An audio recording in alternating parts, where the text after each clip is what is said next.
Так, всем привет. Сегодня вот такой на обзоре, точнее в ремонте автомобиль Ford S-Max 1.8, дизельный двигатель. Проблема в чем? При резком нажатии на газ слышен характерный свист. Соответственно, когда набираете обороты, уже выравниваете обороты, свист пропадает. Потом опять при резком нажатии на газ опять появляется свист. В чем же здесь дело? Сейчас будем разбираться. Дальше все, соответственно, я вам сейчас все покажу, куда лезть и что делать. Вот мы подняли автомобиль. Давайте посмотрим, из-за чего же здесь идет свист. Вот если можно увидеть, то сечет прокладка глушителя. Вот она. Вот отсюда издается этот при резком нажатии характерный звук. Также вот, если здесь тяжело, конечно, увидеть, со стороны изменяемой геометрии, где стоит шток, там тоже очень много, большое количество сажи. А почему это сажа? Потому что катализатор забивается, и пропускная способность его очень низкая, и выхлопу некуда деваться, он начинает в обратную давить. Ну что, сейчас будем снимать турбину и дальше разбираться. А также здесь, смотрите, здесь еще все в масле, все будем замывать, все чистить, чтобы потом было понятие, откуда это течет. Либо это задний сальник коленвала, либо это с прокладки поддона, либо еще с какого датчика. Так что будем разбираться. Сейчас снимаем турбину и дальше будем ее разбирать, смотреть, что внутри. Сняли патрубки. Там, конечно, внутри очень все печально. Вентиляция не работает, масло накидало просто конкретно. Интеркулер, соответственно, тоже. Все будем чистить. Здесь спереди то же самое, все будем замывать. Вот клапан EGR, по нему ошибка идет, его будем отписывать. Ну что, сейчас разбирать будем турбину, смотреть, что там внутри турбины происходит.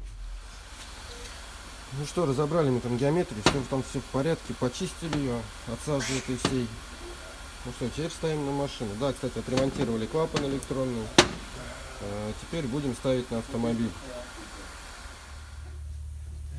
Вот в процессе мы помыли патрубки от всего масла, то что я вам показывал. Все здесь чистенькие, что снаружи, что внутри, все чистые.